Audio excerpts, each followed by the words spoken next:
कर कारण बहुत पुख्ता और बहुत मजबूत बाटे। हम और कुछ बोले से पहले तोहरा के कुछ दिखायो चाहब।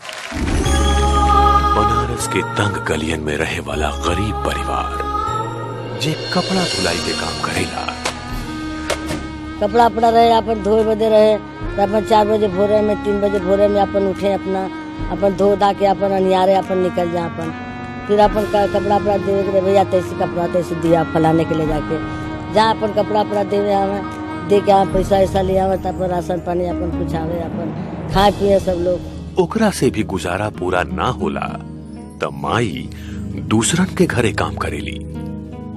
स्थिति ऐसन कि एक दिन भी काम रुक जाए त घर में चूल्हा ना जरी, तब ही त माई के हाथ टूटला के बावजूद भी काम करे के पड़त बा। यही से तो अपने हाथ काम नहीं बतौली, पूछत रहली कि मम्मी तो के कुछ भयल तुमके नाय में कुछ नहीं पड़े, कर नहीं तो कुछ भयल। आज तंग गलियन से निकल के बेटा मदन आपन लाचार माँ के सपना साकार कर रहल बा और माई लइका के सफलता के मनौती मान बाड़ी। बाबा भोलेनाथ के मन ले हिला, यहाँ लाटसाई बाबा के मन ले हिला, जीत के आए भैया तारा मनौती बहुत मन ले हिला, तारे बदे के इन भी चल गए, इनके बिना जीव 8 दिन हम खाना नहीं खाते लिए। हमके वहाँ लड़का बता सब बाहर चल गए, दोनों छोटा लड़का हमारे चल गए।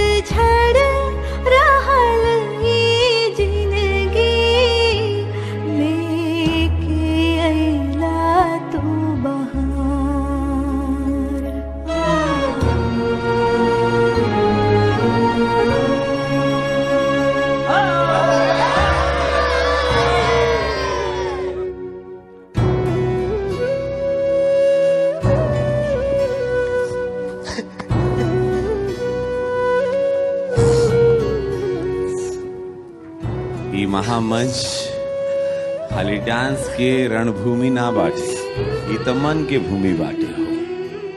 तभी ना मन के भाव, दिल के बात और जीवन के खट्टा मीठा एहसास हमनी के भाव विभोर कर देता। हमनी लोग इंसान बानी, कलाकार बानी, हमनी लोगन के भी दुख मालूम बाटे। हमरो माई देख ले बाटे, आप लोगन के भी माई देखता।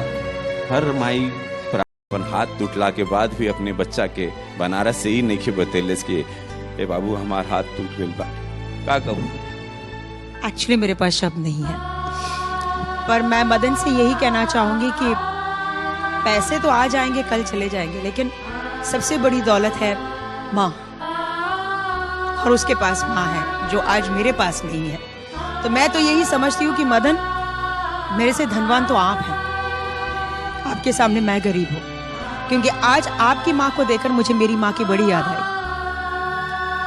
समझ सकती हूँ कि तकलीफें हैं, पर आपके पीछे आपकी फैमिली है, और आज आप जो कुछ भी कर रहे हैं उस फैमिली के लिए कर रहे हैं। पता नहीं इसका रिजल्ट क्या होगा, ये मैं भी नहीं जानती, बट जिंदगी में आप उस मुकाम पे जरूर पहुंचेंगे और आपकी माँ गर्व से कहेगी कि वो मेरा बेटा है।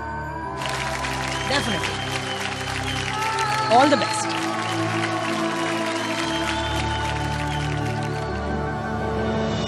मदन, मैं तुमको ये ज़रूर कहूँगा कि माँ से इस दुनिया में बड़ा कोई नहीं होता।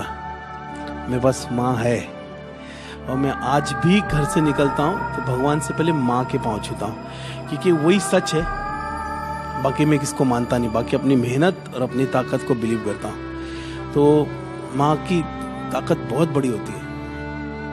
तुम मम्मी दुआ कर रही है तो बस बहुत कुछ मिलेगा तुमको। ये नहीं पता इस मंच से कहीं पे भी, लेकिन माँ की दुआ खाली नहीं जाती। ओके?